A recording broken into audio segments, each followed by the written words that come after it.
ఇంకెవరినో ప్రేమించాడన్న విషయం మీకు తెలీదా? మీ అబ్బాయి అమ్మాయి మధ్యన ప్రేమ ఎంత దూరం వెళ్ళిందో నా కళ్ళారా నేనే చూశాను. మన రవిచంద్రని ఆ చిట్టమ్మ వల్లో వేసుకోవడం ఈ బుజ్జమ్మకి ఎలా తెలుసండి? భార్య గారు, ఇలా అంటున్నానని తప్పుగా అనుకోకండి భార్య గారు. బుజ్జమ్మ అనేది ఆ చిట్టమ్మ మన రవిచంద్రని వల్ల వేసుకుందని కాదండి. మన రవిచంద్రే చిట్టమ్మను ప్రేమిస్తున్నాడు అంది. చాలే ఆపండి. నా కొడుకు అమాయకుడు, ఎవరు ఏం చెప్పినా నమ్ముతాడు. ఆ చిట్టెమ్మ మాయలాడి తన మాయ మాటలతో నా కొడుకుని వల్ల వేసుకుంది. అయినా ఈ విషయం విజయవాడలో ఉన్న బుజ్జమ్మ దాకా ఎలా వెళ్ళింది?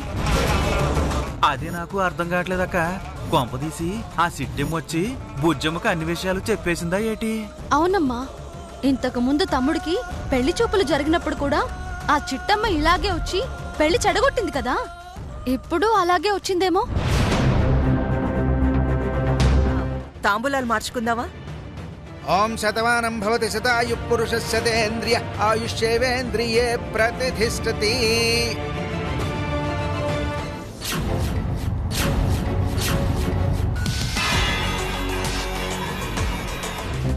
అంటే చిట్టమ్మ మన ఇంటికి వచ్చిందంటావా? ఏమో వచ్చుండొచ్చక్క. నువ్వు నోరు మొయ్యరా అవతారం. ఇంతమంది ఉండగా, బయట అంత సెక్యూరిటీ ఉండగా వీళ్ళందరినీ దాటి చిట్టమ్మ లోపలికి ఎలా వస్తుందిరా? ఏవోనండి, వీళ్ల మాటలు వింటుంటే నాకు ఏదో అనుమానంగా ఉంది. ఒరే తమ్ముడు, ఓసారి వెళ్ళి చూద్దాం పదా. పదక్క.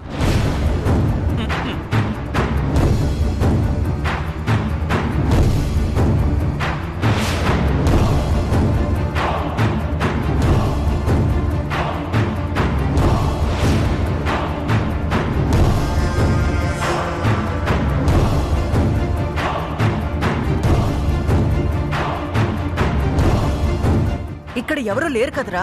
అవునక్క. అటువైపు చూద్దాం పద. పద.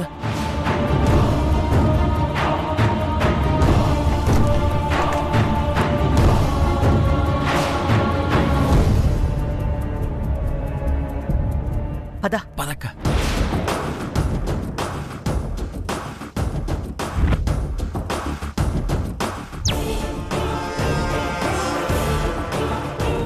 ఈ గదిలో కూడా ఎవరూ లేరక్క.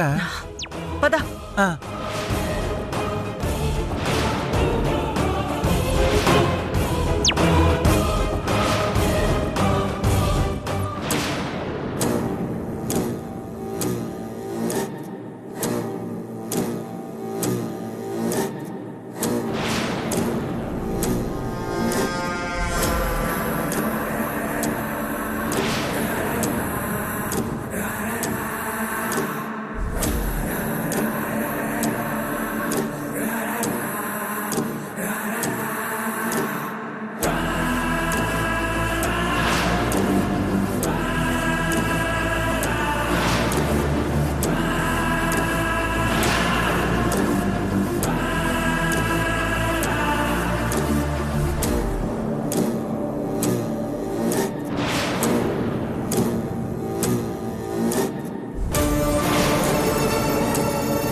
క్యాజీ కాంతమ్మాజీ, ఇక్కడికొచ్చారేంటి?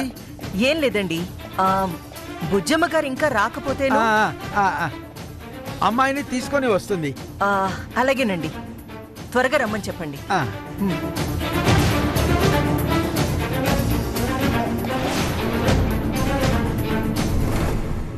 నా బంగారు తల్లి, ఎంత అందంగా ఉన్నావో తెలుసా? అవును చిట్టమ్మా, ఈ డ్రెస్లో నువ్వు చాలా అందంగా ఉన్నావు తెలుసా. నాదొక చిన్న రిక్వెస్ట్. ఏడది? ఎలాగో పెళ్లి కూతురులో వస్తున్నావు, కుదిరితే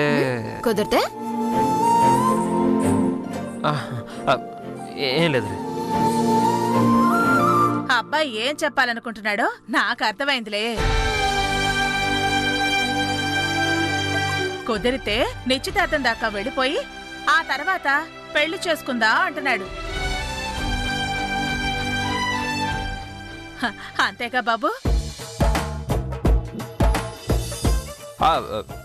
అలాంటిదేం లేదంటీ. నాకు అర్థమైందిలే. రామా వెళదాం పద. ఒక నిమిషం పెద్దమ్మా, నేను ఇంట్లో అడుగుపెట్టింది మా అన్నయ్య కోసం. అన్నయ్య కోసమా? అవును పెద్దమ్మా. అసలు ఏం జరిగిందంటే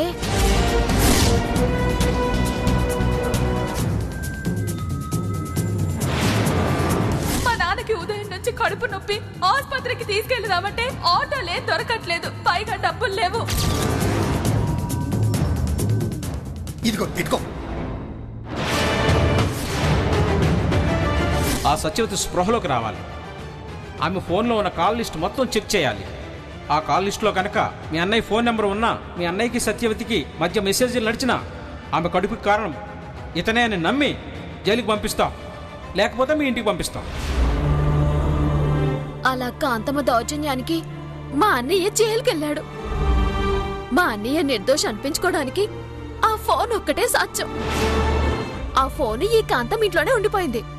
ఈ రోజంతా ఇక్కడే ఉండి తెల్లారిలోపు ఆ ఫోన్ తీసుకెళ్లి మా అన్నయ్యని ఇడిపించుకోవాలి. అందుకే ఈ ఇంట్లో అడుగు పెట్టాను. కానీ ఇలా మీకోసం పెళ్లి కూతుర్లా మారాను. నువ్వేం బాధపడకమ్మా.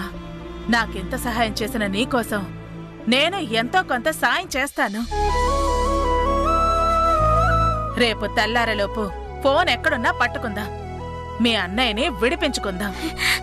చాలా సంతోషం పెద్దమ్మా. నువ్వు ఈ మాట అనేసరికి ఇంకా సొంత ధైర్యం వచ్చింది. ముజ్జమ్మాజీ, కాంతమ్మాజీ బులా రహే హై. రెడీ. పదండి పదండి. చిట్టమ్మా పద.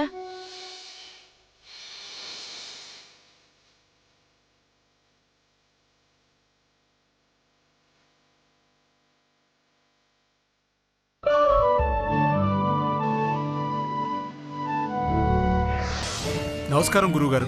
నమస్కారం. నమస్కారం. రండి. ఇంట్లో అందరూ కులాసయ్యేనా? మీ దయవల్ల అంతా కులాసానే, బానే ఉంది. అంతా బానే ఉంది కదా? భార్య గారు, భార్య గారు, భార్య గారు, పంతులు గారు వచ్చారు. నమస్తే గురువుగారు. నమస్కారం అమ్మా. మీకోసమే ఎదురు చూస్తున్నాం. ఆహా. రండి, కూర్చోండి. కూర్చోండి.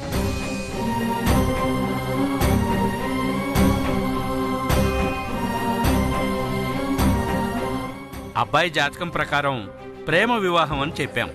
కానీ మీరేమో నవగ్రహాల్ని ఎదిరించి పెద్దలు కుదిరించిన వివాహమే చేయదలిచారు. సరే చూద్దాం, నవగ్రహాల మాట నెగ్గుతుందో లేక ఈ కాంతమ్మ గారి మాట నెగ్గుతుందో. ఇంతకీ అమ్మాయి జాతకం తీసుకున్నారా? లేదు గురువుగారు, ఇప్పుడు తీసుకుంటాను.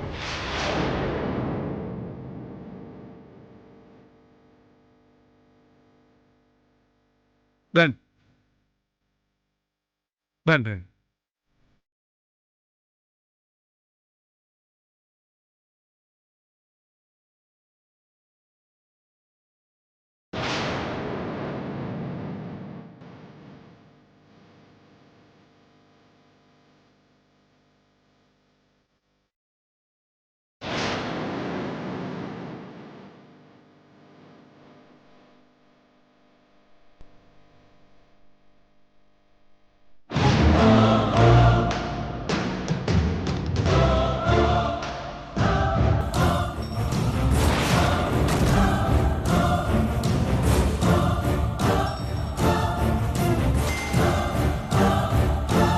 బుజ్జమ్మ గారు, అమ్మాయి ఏంటి వచ్చినప్పటికీ ఇప్పటికీ హైట్ కాస్త ఎక్కువైనట్టుంది?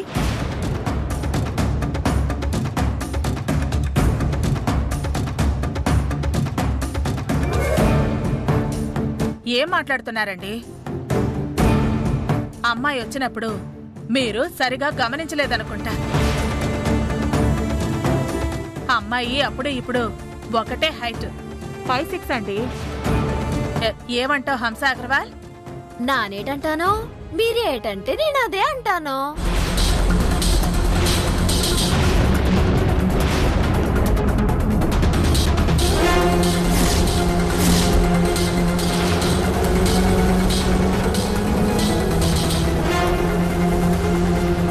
ఆ భాష ఏంటి అలా ఉంది?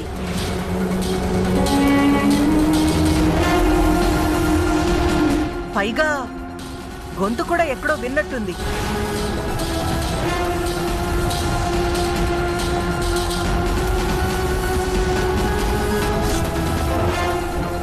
మీరు ప్రతిదానికి ఇలా షాక్ అవుతారేంటి? ఆ అమ్మాయిది విజయవాడ. తనకి తూర్పు గోదావరి, పశ్చిమ గోదావరి ఫ్రెండ్స్ ఎక్కువగా ఉన్నారు. అందుకే భాష అలా ఉంది. ఈ మాత్రం దానికే ఏదో తప్పు జరిగిపోయినట్లు అంత పెద్ద రియాక్షన్ ఇస్తారేంటి? ఆహా, అలా అని కాదు. వీళ్ళు నార్త్ ఇండియన్స్ కదా, హిందీలో మాట్లాడతారేమో అనుకున్నాను.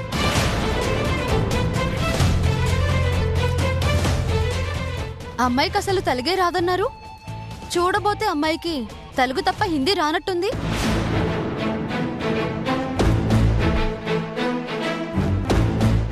చిట్టమ్మా, నువ్వు సాధ్యమైనంత వరకు మాట్లాడకపోతేనే బెటర్ అనుకుంటా. అలాగే పెద్దమ్మా. అమ్మా, మనం తెలుగు వాళ్ళమని మనకి హిందీ రాదని తనకి తెలుసు. అందుకే తను ఓచిరాని తెలుగులో మాట్లాడుతుంది. అవునండి భార్య గారు, అమ్మాయి పుట్టి పెరిగింది విజయవాడ అయినా అచ్చం మన కాకినాడ భాష మాట్లాడుతుంది కదా.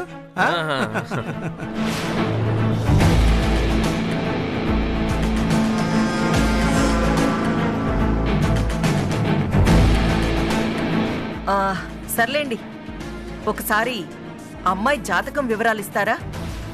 జాతక వివరాలా? ఎందుకు? మాకు అమ్మాయి నచ్చడం, అమ్మాయి తెచ్చే కట్న కానుకలు ఎంత ముఖ్యమో అమ్మాయి జాతకం కూడా అంతే ముఖ్యం. ఇద్దరి జాతకాలు కలిస్తేనే ఈ పెళ్లి జరుగుతుంది. లేదా? అర్థమైంది. మీకు మనుషుల కంటే వాళ్ళ క్యారెక్టర్ల కంటే జాతకాలే ఎక్కువగా నమ్ముతారన్నమాట. సర్లే, ఆ చాందిని అగర్వాల్, మీ అమ్మాయి జాతకం అడుగుతున్నారు, వాళ్ళకివ్వండి.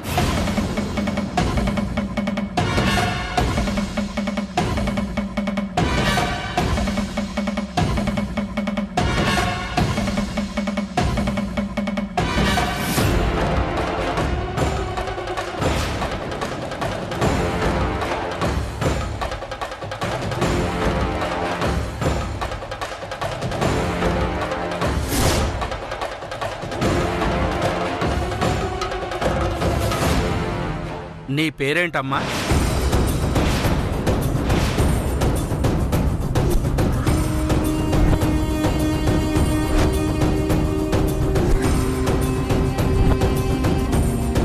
అచ్చ బాబోయ్, పెళ్లి కూతురు పేరు మర్చిపోయానే. పేరు అడుగుతుంటే మాట్లాడవేంటమ్మా? గురువుగారికి నీ పేరేంటో చెప్పు. కాగితాల్లో రాసింది కదేంటి, చదవలేదా?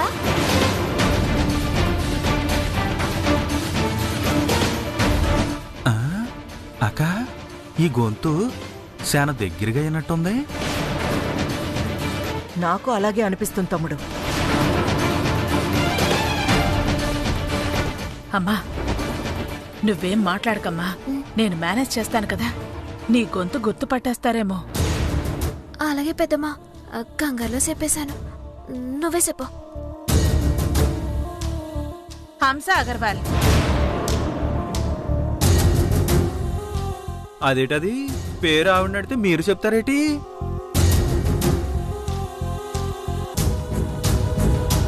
దానికి సిగ్గు అని చెప్పా కదండి. సర్లే అమ్మా, ఎంతైనా పెళ్లి కూతురు కదా, ఆ మాత్రం సిగ్గుండటం సహజమేలే. ఇంతకీ నువ్వు ఏ సంవత్సరంలో పుట్టావమ్మా?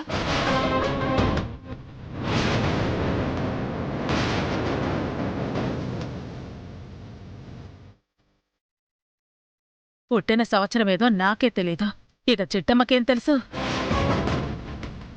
పెద్దమ్మ పేరెంటే మేనేజ్ చేసింది, ఇప్పుడు పుట్టినరోజు ఎలా చెప్పాలి? అదేంటి గురువు గారు, అమ్మాయి డేట్ ఆఫ్ బర్త్ ఆ పేపర్లో రాసింది కదా.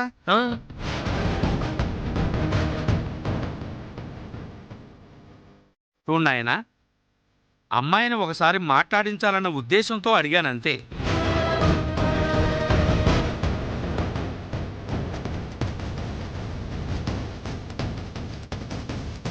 ఇప్పుడు అమ్మాయితో మాట్లాడించాల్సిన అవసరం ఏముంది గురుగారు? చాలా ఉందమ్మా. ఆ పెళ్లి కూతురు ఇంట్లో అడుగుపెట్టినప్పుడు మీ ఇంట్లో ఒక్కరైనా ఆ అమ్మాయితో మాట్లాడారా? లేదు. ఆ అమ్మాయి గొంతు గుర్తుపట్టడానికమ్మా. ఇప్పుడు అమ్మాయి గొంతు గుర్తుపట్టడం ఏంటి గురువుగారు? అయ్యో, నీకెలా చెప్పనమ్మా. ఆ అమ్మాయి జాతకం ప్రకారం పెద్దలు కుదిర్చిన వివాహం చేసుకోదు.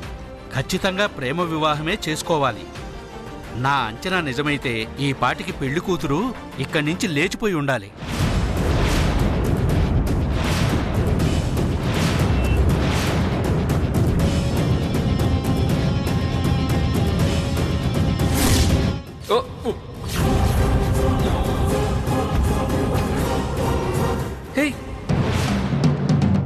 అంటే ఆ అమ్మాయిది కూడా నా జాతకం లాంటిదేనా గురువుగారు?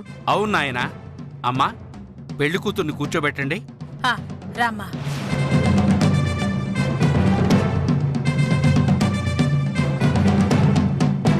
కూర్చో.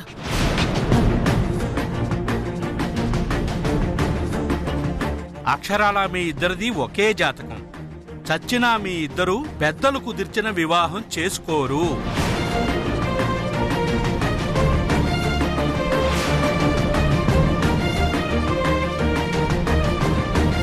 అదేంటి గురువుగారు, మన కళ్ళ ముందే పెళ్లి కూతురుంది కదా? అవునమ్మా. ఈ పెళ్లి కూతురు ఆ పెళ్లి కూతురే అని నమ్మకం ఏంటమ్మా?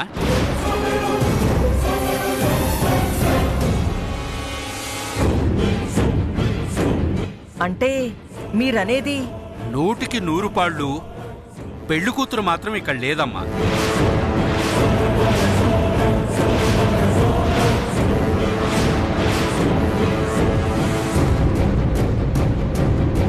సరిగ్గా ఇంకొక గంటలో ఆ అమ్మాయికి ప్రేమ వివాహం జరుగుతుంది.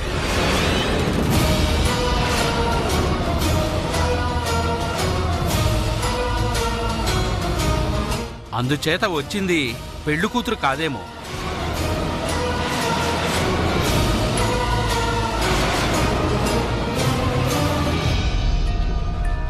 లేకపోతే ఇక్కడ కూర్చుంది పెళ్లి కూతురు కాదేమోనని నా అపారమైన నమ్మకమమ్మా. ఎందుకంటే నా శాస్త్రం ఎప్పుడూ తప్పు చెప్పదమ్మా. ఏంటి కాంతమ్మ గారు, పెళ్లి వాళ్ళం మమ్మల్ని ఇక్కడ కూర్చోబెట్టి మీలో మీరే గుసగుసలాడుకుంటున్నారు? పెళ్లి చూపుల కార్యక్రమం జరిపించేది ఏమైనా ఉందా లేదా? జరిపిస్తాను బుజ్జమ్మ గారు, ఖచ్చితంగా జరిపిస్తాను. నాన్న రవిచంద్ర, అలా కూర్చో.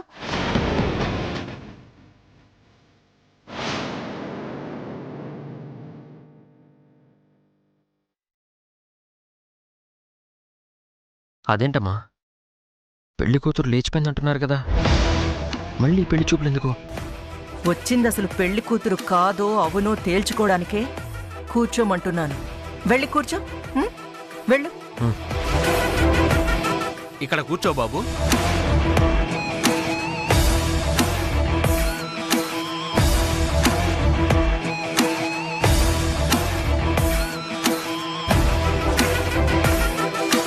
బెజవాడ బుజ్జమ్మ గారు, ఆ అమ్మాయి మొహాన్నున్న ముసుగు తీస్తే అబ్బాయి అమ్మాయి ఒకసారి చూసుకుంటారు.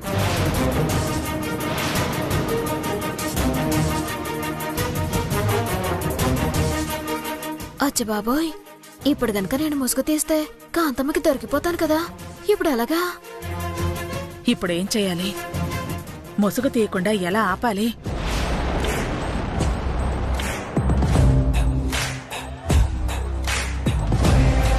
ఏంటి బుజ్జమ్మ గారు, ముసుగు తీయడానికి ఇంతసేపా?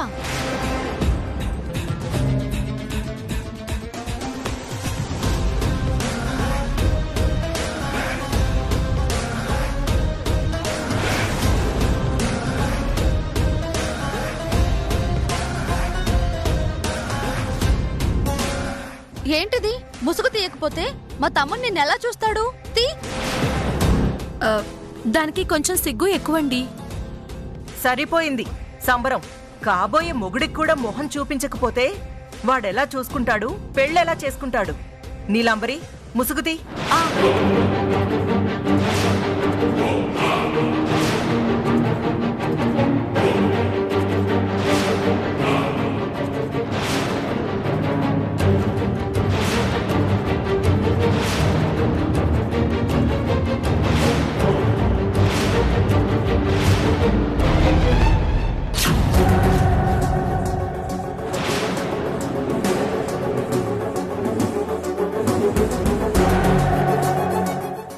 అదేంటి అలా లాగేస్తున్నారు?